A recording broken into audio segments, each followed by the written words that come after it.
Baiklah, Bismillahirrahmanirrahim. Assalamualaikum warahmatullahi wabarakatuh. Pada kesempatan kali ini, kita akan membahas materi yang terkait dengan kontrol korektif, detektif, dan preventif. Mulai dari definisinya, analisa, skenario-nya, lalu melakukan identifikasi dari ketiga kontrol tersebut. Dan juga kita akan melakukan analisa pada jenis kontrol yang gagal diterapkan. Dan kita juga akan membahas contoh dari kontrol tersebut dalam kegiatan sehari-hari seperti itu. Next slide. Oke, sebelum kita melangkah lebih jauh dari apa yang akan kita bahas pada materi kali ini, alangkah lebih bagusnya kita kenalan dulu nih.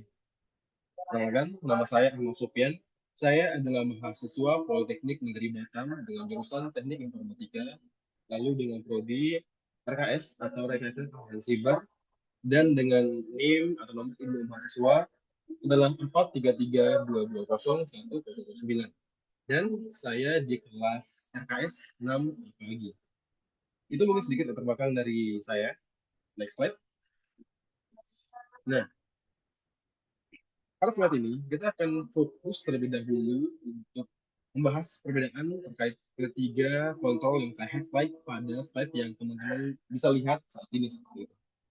Tapi sebelum masuk ke perbedaan, kita perlu tahu terlebih dahulu definisi dari masing-masing tiga kontrol tersebut. Yang pertama, itu ada kontrol preventif. Adalah sebuah langkah proaktif yang dirancang untuk menghentikan ancaman sebelum menimbulkan masalah. Lalu yang kedua, itu kontrol detektif. Kontrol ini adalah sebuah langkah untuk menemukan masalah keamanan saat insiden sedang berlangsung atau sedang terjadi. Lalu yang ketiga, kontrol kolektif adalah sebuah langkah yang diambil setelah suatu insiden terjadi. Nah, dari ketiga definisi kontrol tersebut, harusnya kita sudah memiliki gambaran terkait perbedaan dari masing-masing kontrol ya. Yang pertama, kontrol preventif dengan langkah pencegahan. Yang kedua, kontrol detektif adalah langkah identifikasi dan analisa suatu masalah. Dan yang ketiga, kontrol korektif adalah langkah recovery-nya. Itu perbedaan singkatnya, teman-teman. Lalu next slide. Nah, pada slide ini kita akan fokus membahas sebuah skenario. Setelah mengetahui definisi dan perbedaan dari ketiga kontrol tersebut, selanjutnya kita akan membahas sebuah skenario yang akan memberikan sebuah gambaran lebih jelas terkait tiga kontrol tersebut. Nah, misalkan, saya memiliki sebuah skenario seperti ini. Seorang karyawan menerima sebuah email yang tampak resmi dari Departemen IT sebuah perusahaan. Di dalamnya, terdapat link yang mengarah halaman login palsu setelah mengisi kredensial. Lalu, data login yang dipergunakan itu disimpan oleh pelaku. Nah, sekarang kita akan membahas korelasinya dengan tiga kontrol yang kita highlight di slide ini seperti itu.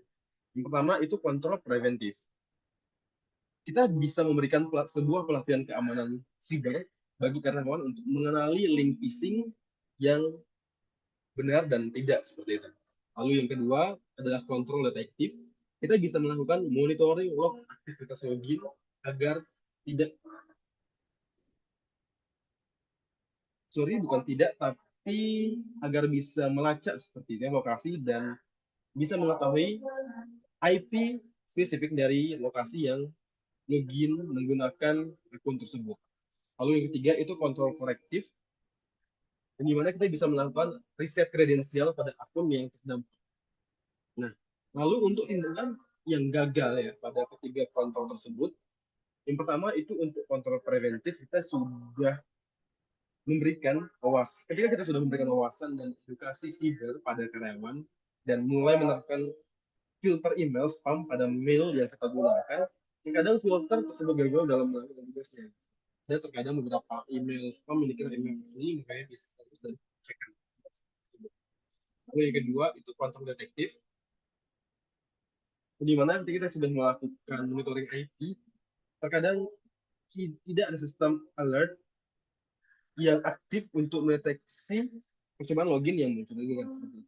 Lalu yang ketiga itu kontrol korektif, yang dimana setelah kejadian tidak semua user terkadang aware dengan keamanan akunnya dan tidak mengganti kredensial akunnya setelah dicoba dipergunakan oleh pelaku. Next slide. Lalu untuk contoh di kegiatan sehari-harinya, setelah kita membahas skenario tadi ya, dari ketiga kontrol tersebut, kita juga perlu tahu implementasi ketiga jenis kontrol tersebut dalam kehidupan sehari-hari kita. Nah, yang pertama untuk kontrol preventif, kita bisa menggunakan password manager dan MFA untuk akun pribadi kita. Lalu untuk yang kedua itu kontrol detektif, kita bisa memeriksa log aktivitas akun Google atau notifikasi login pada akun kita. Lalu yang ketiga itu kontrol korektif, yang dimana kita bisa mengganti password setelah mendapatkan notifikasi login mencurigakan dari akun kita. Nah, next slide. Oke, mungkin sekian pembahasan kita pada video kali ini. Jika teman-teman ada pertanyaan, jangan lupa untuk bertanya saja pada kolom komentar di bawah ini. Lalu sebagai penutup, sekian. Assalamualaikum warahmatullahi wabarakatuh.